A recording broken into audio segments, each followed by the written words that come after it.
Meus irmãos, eu quero cumprimentá-los com a paz do Senhor Jesus, amém?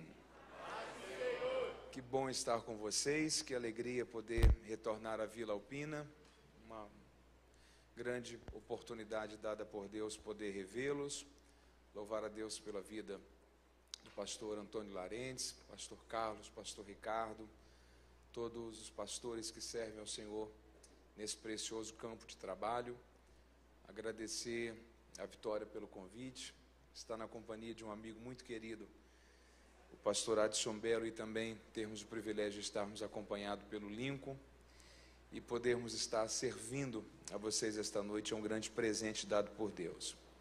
Felizmente nós tivemos alguns contratempos na chegada até aqui, inclusive a avenida principal, a Salim Sarah Maluf, que está com obstrução devido a um problema policial que houve agora há pouco, uma tentativa de assalto que acabou infelizmente paralisando uma das pistas pelo óbito das pessoas que estavam envolvidas ali, mas chegamos bem, e que Deus possa nos agraciar com a sua palavra, que essa palavra possa ser muito útil a você, que Deus possa falar com a gente nessa noite. Você está com a sua Bíblia aí? Vamos lá?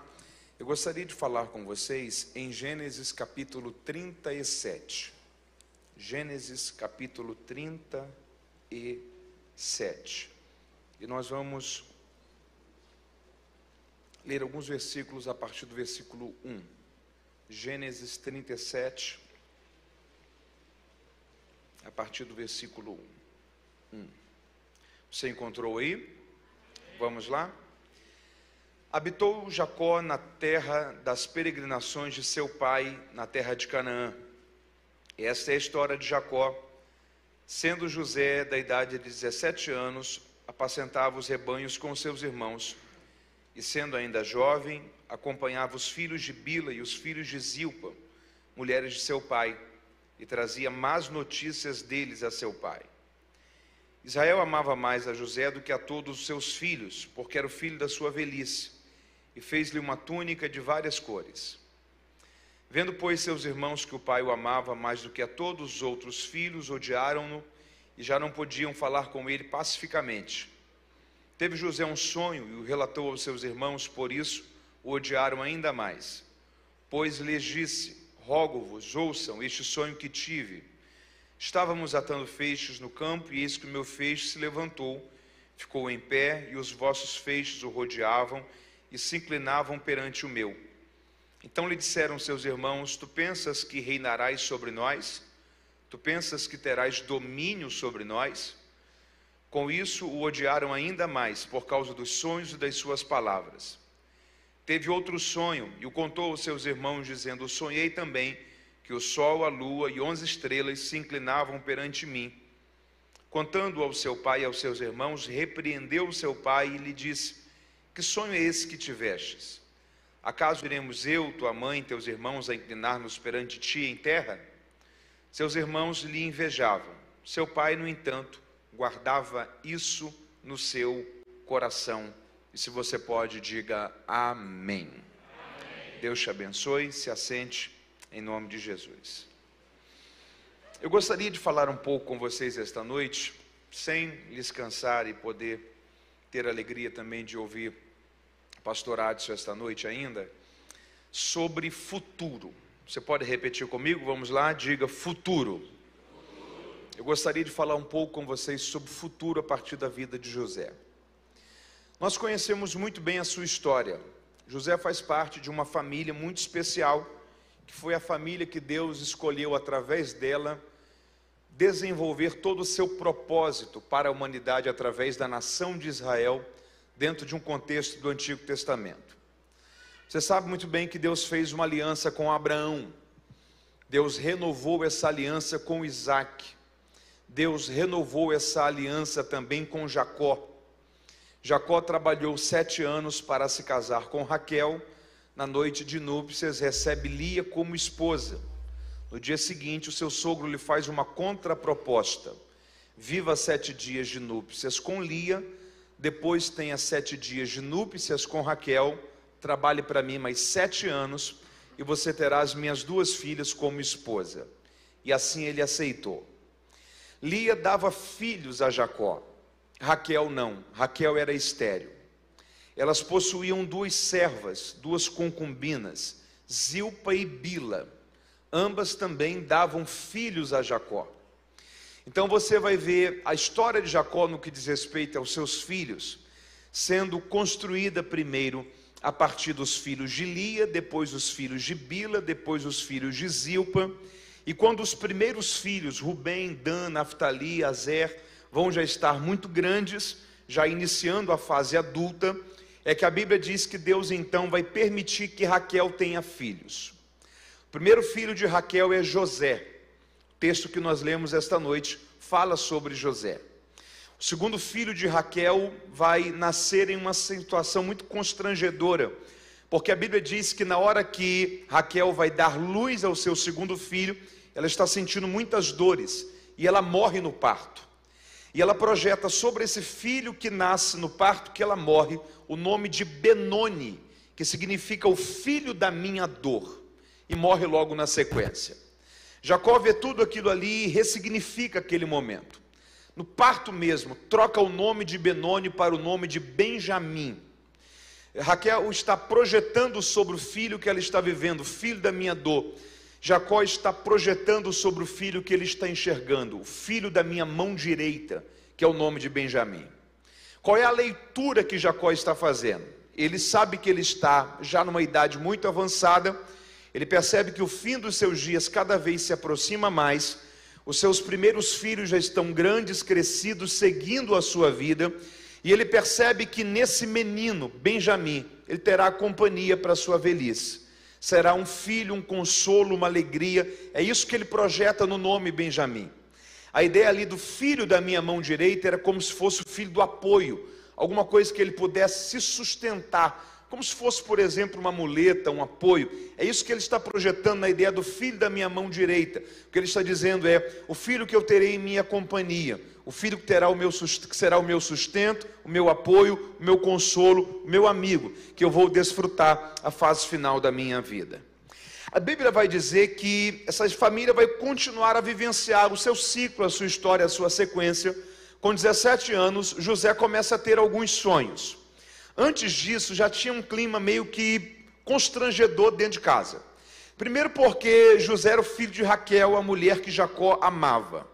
Segundo porque a Bíblia diz que quando eles iam para o campo, José sempre chegava e dizia assim: pai, Rubem fez isso, Dan fez aquilo, Naftali fez aquilo. Então José meio que eram os olhos, os ouvidos do pai mediante as coisas que o irmão faziam enquanto estava na ausência do pai. Terceiro porque o pai vai pegar uma túnica, uma peça muito exclusiva, de várias cores, algo de um valor pessoal muito grande, e vai presentear apenas a José, manifestando ele o seu afeto, o seu amor e o seu carinho. E em quarto lugar, porque ele tem uma série de sonhos, pelo menos 2. O primeiro, ele vê que ele está com seus irmãos no campo, é época de colheita de trigo, e os feixes, os molhos, os engradados de trigo dos irmãos estão prostrados perante o dele está de pé. No outro dia ele sonha que sol, lua e 11 estrelas se inclinam perante ele. Os irmãos estão olhando, estão dizendo: quer dizer então que você está sugerindo que você será líder sobre nós? O nosso irmão mais velho aqui é Rubem, você é o penúltimo, depois que nasce Benjamim. Você não tem peso de hierarquia, você não tem peso cultural, você não tem peso de idade. Você está dizendo que você vai ser projetado como liderança e como governo sobre a gente? Aí a Bíblia diz que para tentar resolver isso de uma vez por todas, eles querem se livrar de José. E eles vendem a José, quando José tem 17 anos, para uma caravana de ismaelitas que está indo para o Egito. Aqui tem uma coisa muito interessante, porque o sentimento dos irmãos de José é que, vendendo ele para o Egito, eles estão se livrando de todas as possibilidades de um dia os sonhos de José se cumprirem. Nós precisamos confiar em uma coisa. Paulo fala sobre isso, por exemplo, em Romanos capítulo 8, versículo 28. Todas as coisas contribuem para o bem daqueles que amam a Deus. Quando você está na rota do propósito, o que tentam fazer para te prejudicar, te ajuda. quando você está na direção de um plano de Deus sendo cumprido sobre a sua vida, até os intentos mais malignos, mais perversos, com o propósito de prejudicar você, Deus transforma isso em bênção, em combustível. Isso te impulsiona e isso te leva para mais perto do plano de Deus para a sua vida. Na mente dos irmãos José, eles estão se livrando de José. Eu tenho a sensação que Deus está olhando para eles e está dizendo: peraí, vocês estão pensando que enviando ele para o Egito, vocês estão excluindo todas as possibilidades dos sonhos dele um dia acontecerem. Vocês não têm noção do que vocês estão fazendo. Vocês estão, na verdade, enviando ele para o local onde o sonho está estabelecido para acontecer. Vocês estão enviando ele para o local onde o meu propósito vai fazer tudo aquilo que eu dei a ele como sonho um dia se tornar realidade. Deixa eu crer nesta palavra de Deus sobre a sua vida esta noite. Quando você está na rota do propósito, fique tranquilo. Se tentarem fazer alguma coisa para prejudicar você, isso vai contribuir para o teu bem. Isso vai te levar para mais perto do local da geografia do propósito, em que é um plano de Deus para se cumprir sobre a história da sua vida, porque tudo coopera para o bem daqueles que amam a Deus. Você pode dar graças ao Senhor Deus por isso? Se puder ser me restaurado só um pouquinho do retorno, eu vou ser muito agradecido. 17 anos, quantos anos? 17. José é vendido para o Egito. Duas coisas rapidamente para mim pontuar aqui a você. Em primeiro lugar, a primeira coisa que Deus vai fazer com José para criar um ponto de contato dele com o seu futuro é lhe dar sonhos. É lhe dar sonhos. O que Deus está criando em José sobre o futuro é uma visão. Eu gostaria que em primeiro lugar você entendesse isso. O futuro é uma visão. Você pode repetir isso comigo? Diga: o futuro é uma visão. Você já experimentou enxergar o futuro? A visão não acontece nos olhos, a visão acontece na mente. Os seus olhos só capturam o cenário, a visão é processada na mente. Quer ver uma coisa? Quem aqui um dia já acordou apavorado com um pesadelo aí? Levanta a mão. Aquilo ali parecia ser real para você, sim ou não? Seus olhos estavam abertos ou fechados? Como que seus olhos fechados aquilo pareceu ser tão claro? É porque na verdade a visão não é nos olhos, a visão é na mente. É por isso que você sempre vai ter a Bíblia propondo para a gente uma renovação do entendimento.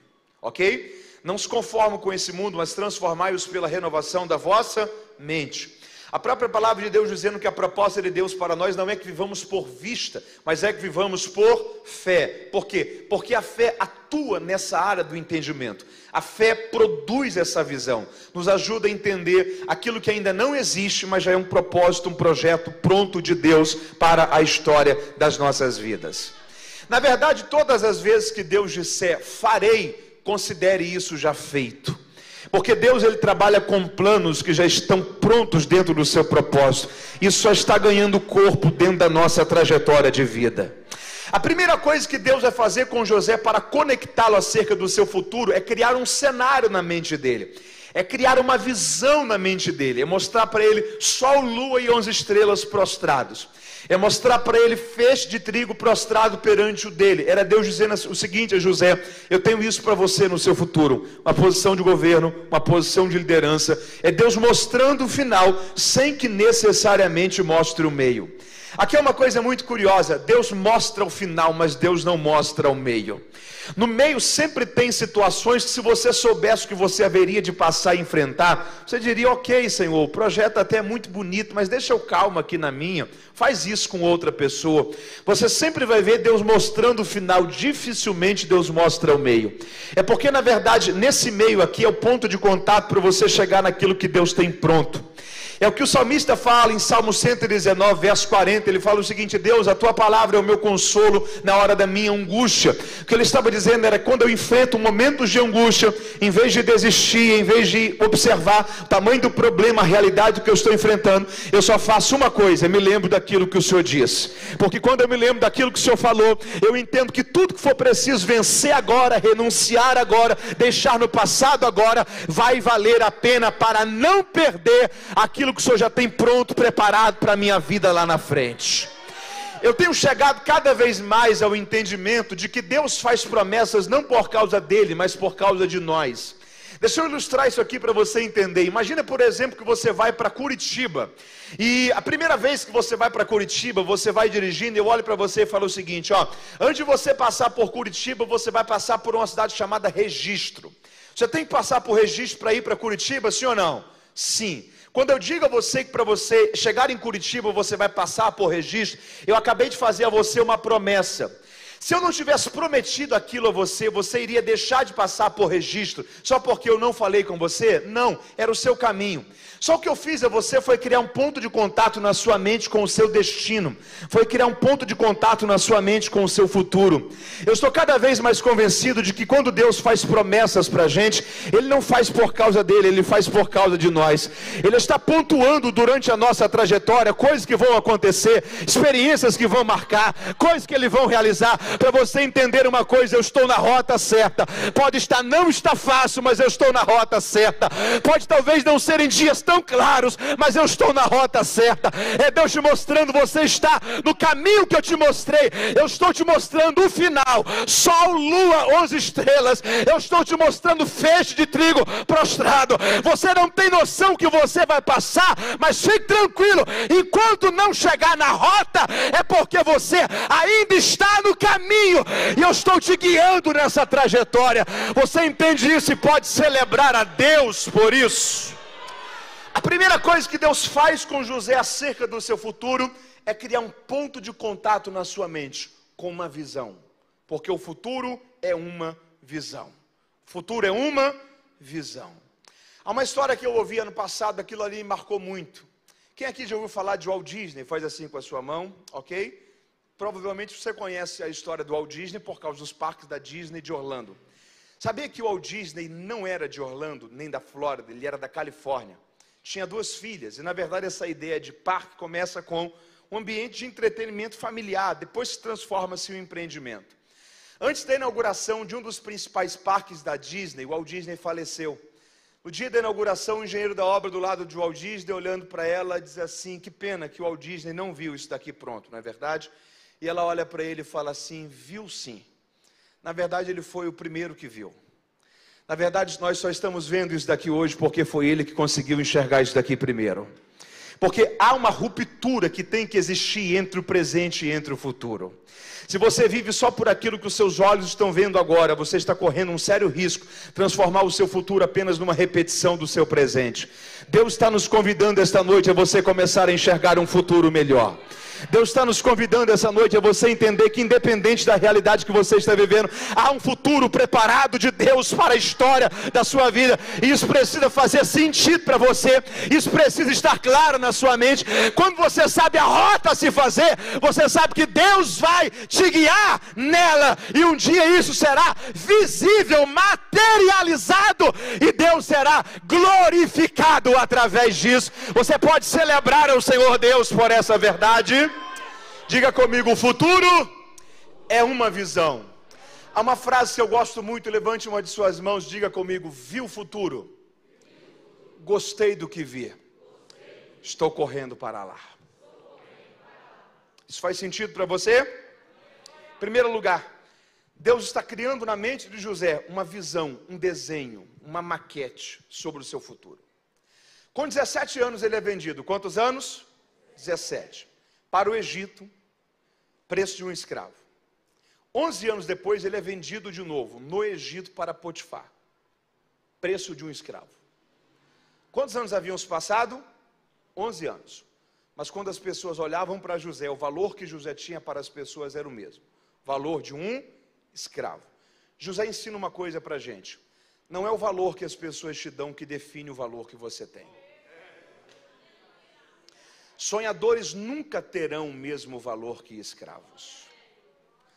Você não precisa limitar o teu valor ao valor que as pessoas te dão. Não é aquilo que as pessoas projetam sobre você que vai definir quem você vai se tornar. 11 anos passaram, José dentro de si está totalmente convicto.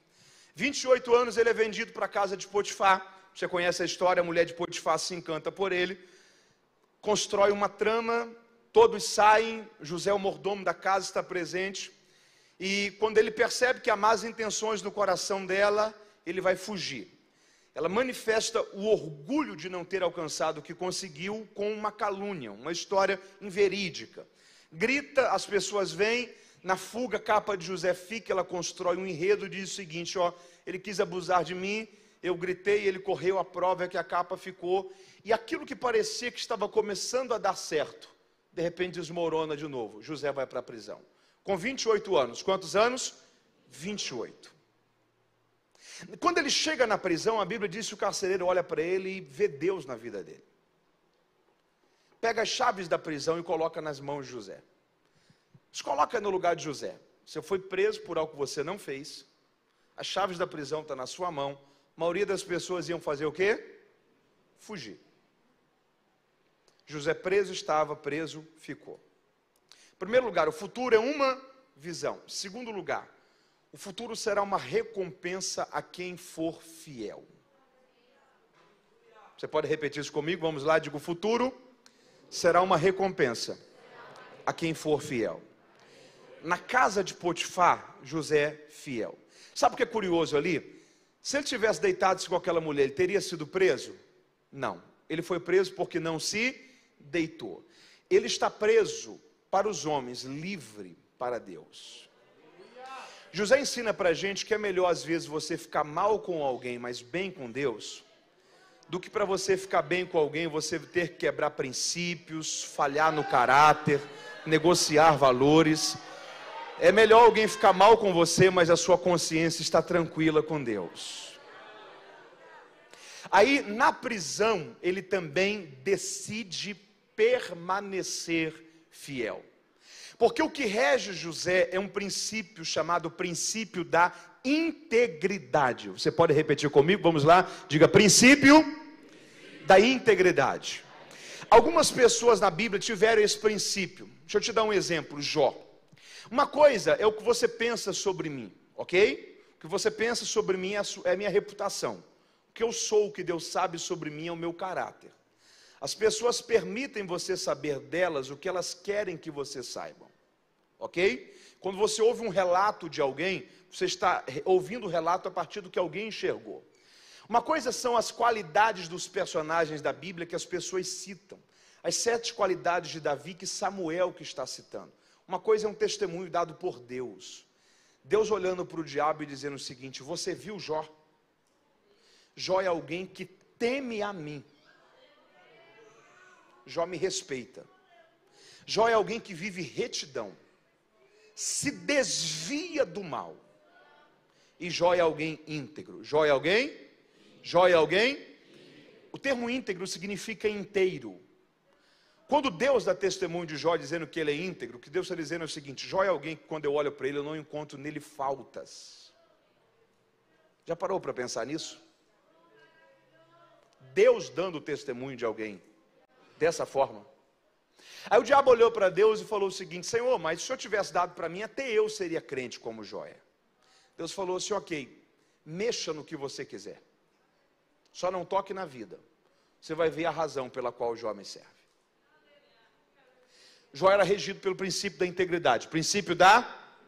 No Novo Testamento, Lucas capítulo 22, aconteceu uma coisa muito parecida. Jesus chega para Pedro e fala assim: Pedro, o diabo pediu para cirandar com você. O que Jesus estava dizendo era o seguinte, em outras palavras: Pedro, o diabo pediu para fazer com você quase a mesma coisa que ele pediu para fazer com Jó. Ele queria ter acesso, ele queria ter liberdade, ele queria mexer no que ele quisesse. Só que eu roguei ao Pai, para que o Pai não permitisse, por causa da sua fé, para que a sua fé não desfaleça. Em outras palavras, o que Jesus está dizendo é o seguinte: Pai, com Jó até dava, com Pedro não.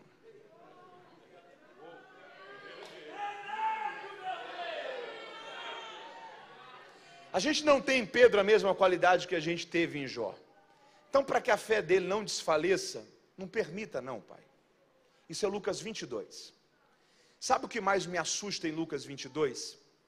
É que no mesmo capítulo que o diabo pediu para cirandar com Pedro, Lucas 22, a Bíblia diz que o diabo entrou em Judas, sem pedir permissão.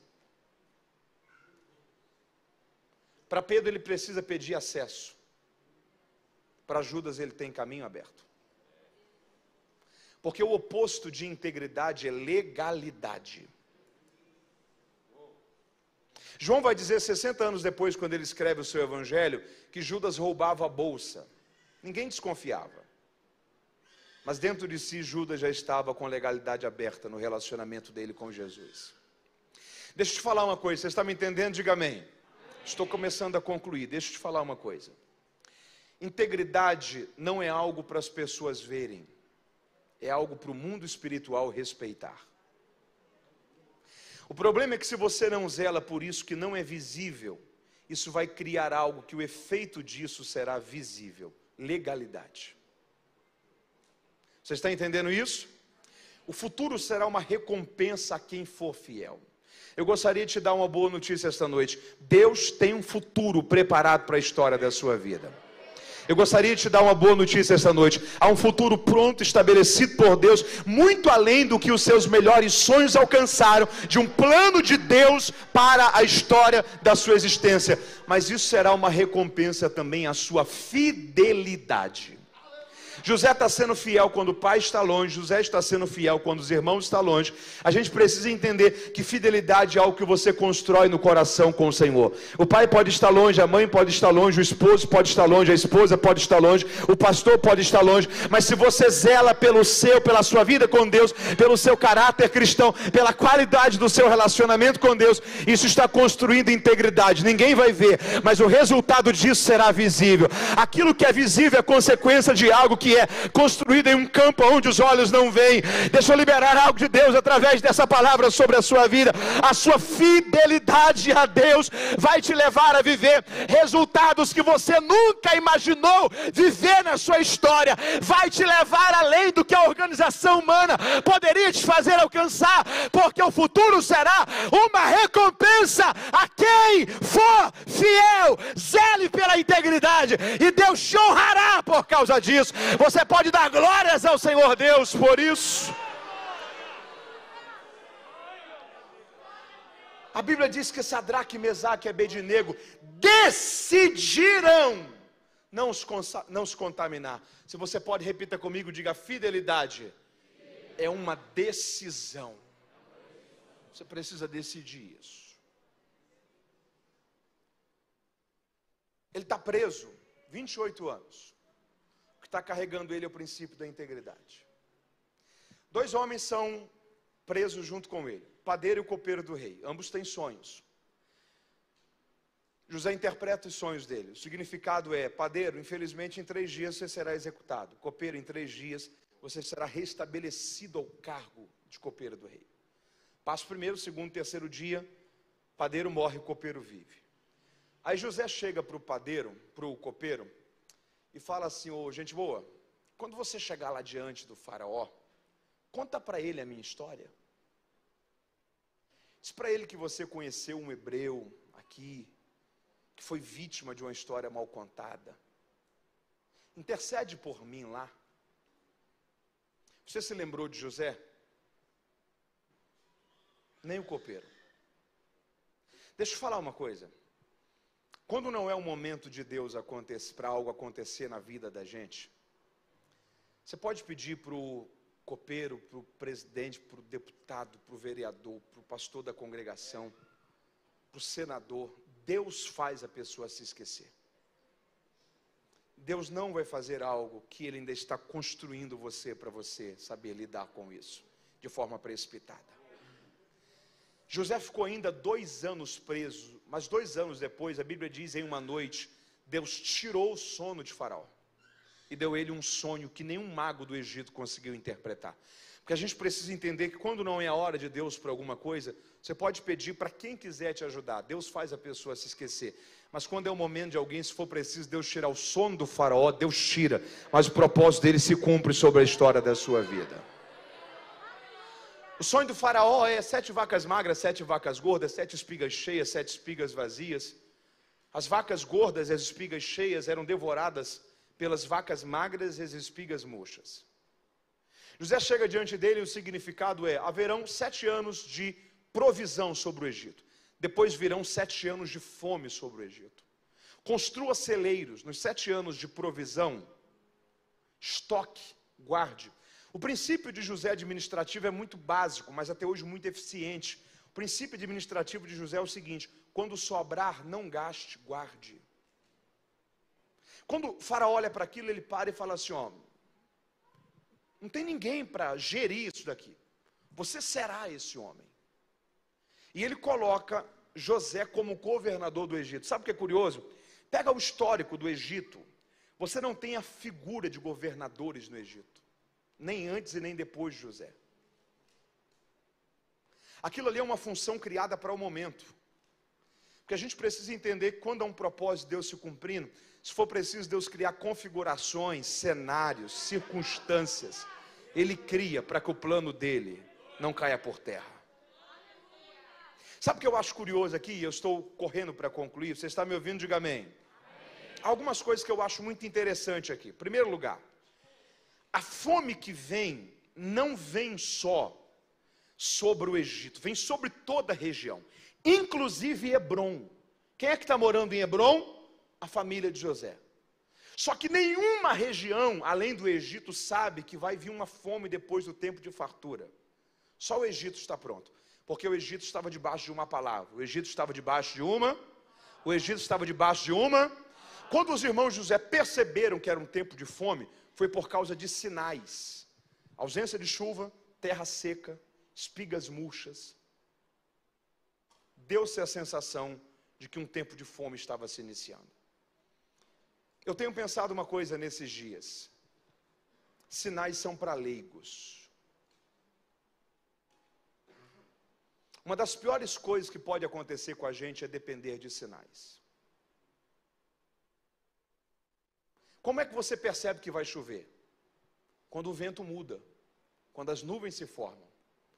Um meteorologista identifica uma chuva 30 dias antes. Quem precisa de sinais são leigos. É um perigo muito grande quando, para você ver que o seu casamento não está bom, você precisa começar a ver alguns sinais disso. É um perigo muito grande, não bom, mas grande, quando você vê que a comunicação sua com os seus filhos não está muito saudável, quando sinais disso começam a aparecer.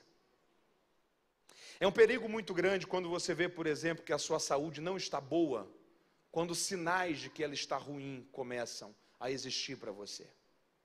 Porque quando você precisa ser guiado por sinais, é porque você não fez uma leitura de previsibilidade. Você não estava debaixo de um entendimento anterior. Para fazer a leitura e saber que aquilo possivelmente iria acontecer. Então você precisaria se preparar para isso. Você está entendendo para isso? Uma das coisas muito perigosas para a gente é quando sinais de que as coisas não estão bem precisam começar a existir para a gente acender a luz de alerta e correr contra o tempo para conseguir solucionar aquilo. Uma das melhores coisas que pode acontecer com a gente é estar debaixo de uma palavra, é estar debaixo de uma revelação, é estar debaixo de uma direção, é estar debaixo de um entendimento, é estar debaixo de um esclarecimento de Deus. Porque quando você caminha debaixo de uma palavra de Deus, preparando para aquilo que ainda vai acontecer, quando esse tempo chegar, você já está pronto, preparado, e você passa por ele sem grandes transtornos, porque você fez a leitura correta e não precisou de sinais aparecerem para se preparar para aquilo. Os irmãos de José precisam de sinais para saber que está chegando um tempo de fome. José identificou a fome 7 anos antes. Quando ele é colocado como governador, o nome dele é mudado. De José ele passa a ser chamado Zafenate Paneia. Zafenate, excelente nome para você colocar no seu próximo filho. Zafenate Paneia. Os irmãos de José chegam no Egito. Muito bom dia, tudo bem? Tudo. A gente precisa comprar comida, ok. Com quem que a gente compra aqui? Com o governador. Qual o nome deles? Zafenate Paneia, ok. Chegam diante de José. Eles reconhecem José, sim ou não? Não. José reconhece eles? Reconhece. Tanto Estevão em Atos 7, como Moisés em Gênesis 37, dizem que o grande problema dos irmãos de José era a inveja, era a inveja. 21 anos haviam se passado desde que José e os seus irmãos haviam estado presentes pela última vez. 21 anos depois eles se encontram. Eles não reconhecem José. José reconhece eles. Eles estavam do mesmo jeito. José não era mais a mesma pessoa. Porque a gente tem que entender uma coisa aqui. Pode passar o tempo que for, invejoso nunca muda. Invejoso sempre vai estar do mesmo jeito, com as mesmas manias, errando nas mesmas áreas, com as mesmas mesquices, vivendo a mesma miséria de mentalidade. Porque se tem uma coisa que não muda na vida do invejoso é a mentalidade. Pode passar o tempo que for, você vai olhar e vai dizer, fulano, certeza. Invejoso não muda. José olha para os irmãos e fala assim, aham, vocês por aqui, que coisa, né? Vocês são da onde? Somos de Hebrom. Família bonita, vocês são só 10. Não, somos 11. O mais novo ficou, Benjamim. Sempre foram 11? Não, éramos 12. Infelizmente um irmão nosso morreu. José era tão gente boa.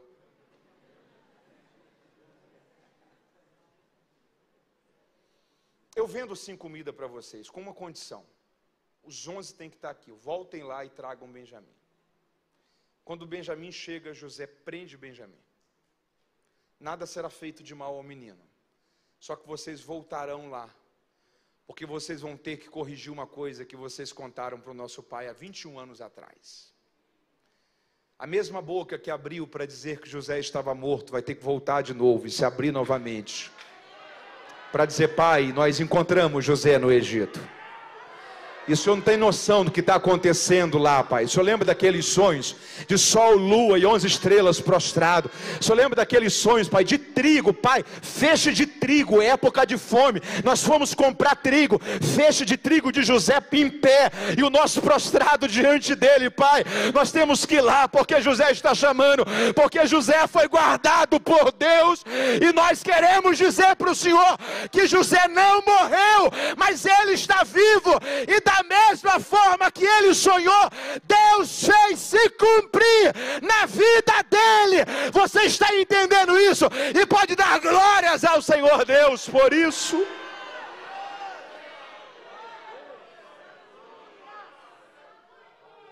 Sabe o que me chama a atenção em José? E eu estou fechando o raciocínio aqui. Quando Jacó vai abençoar José em Gênesis 49, ele olha para José e fala assim, José é um ramo frutífero. José é um ramo? José é um ramo? O ramo é o início da árvore? Não. É o final da árvore? Não. O ramo é só a continuidade. José nunca foi primeiro em nada. Em casa ele era o penúltimo, o último era Benjamim. Na prisão ele tinha alguém superior a ele, o carcereiro. Na casa de Potifar, Potifar era superior a ele. Quando ele é levado para ser governador do Egito, o faraó olha para ele e fala assim, ó, abaixo de você está todo mundo, acima de você só tem a mim. Dá a ele o segundo carro real. E ele é o segundo homem mais poderoso do Egito.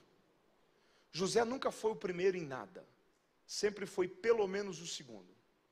Mas José foi alguém que entendeu uma coisa, a bênção de ser continuidade.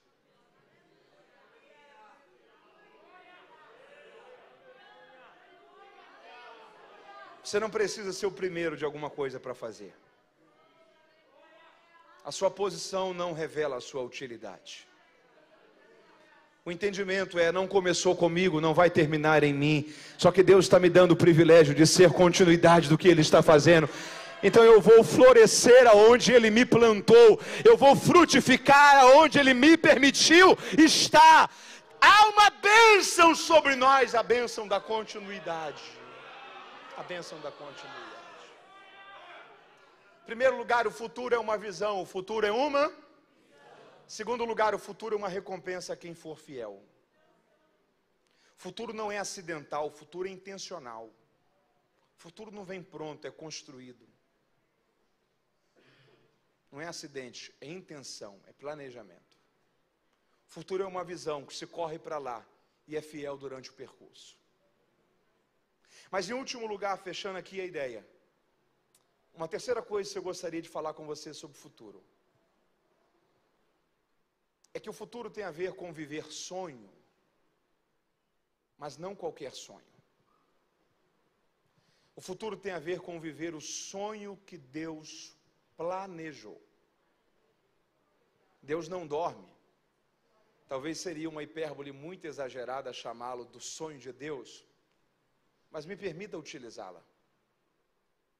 O futuro tem a ver com viver não o teu sonho, mas o que Deus sonhou para você. Tem uma frase que eu gosto muito que diz o seguinte: se você tem um sonho, Deus até te abençoa. Mas quando você vive um sonho de Deus é diferente, Deus te patrocina. Quando o sonho que você está vivendo é o de Deus, Deus entra e fala assim: não, fique tranquilo, não tem a ver com você não, tem a ver comigo. Há 2 livros na Bíblia que falam sobre a sua existência, você sabia disso? Primeiro livro, Salmo 139, diz que é um livro onde Deus prefixou todos os nossos dias. Há um livro onde Deus prefixou todos os nossos dias. Quando Moisés nasceu, Deus prefixou lá, libertador de Israel.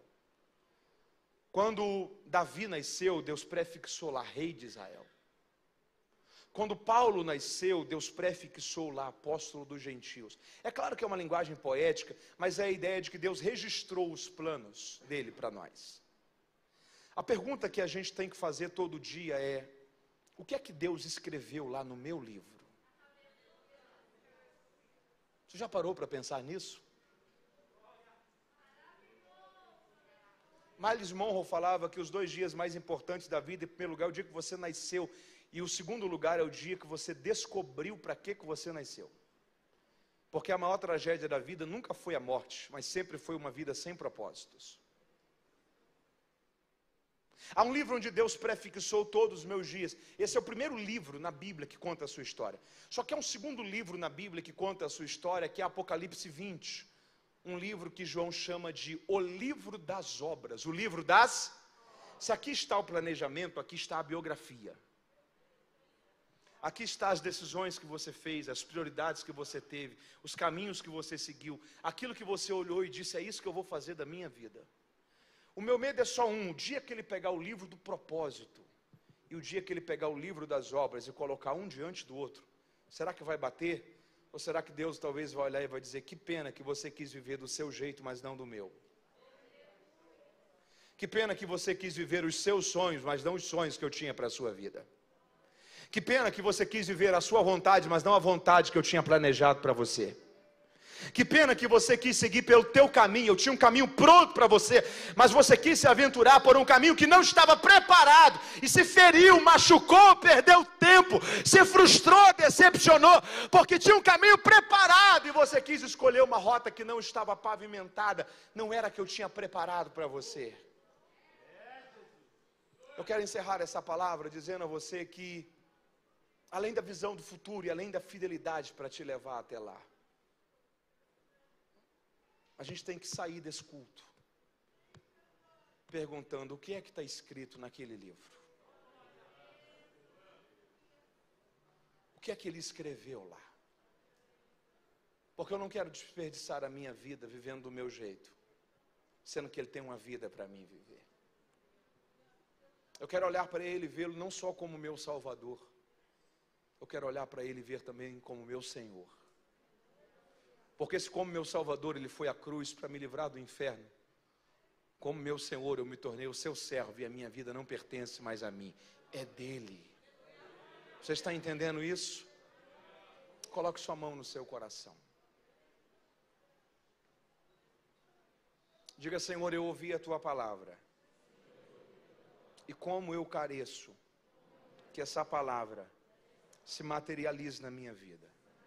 Diga: ó Deus, não me deixe viver sem rumo, sem orientação, sem uma visão do futuro que o Senhor tem para mim.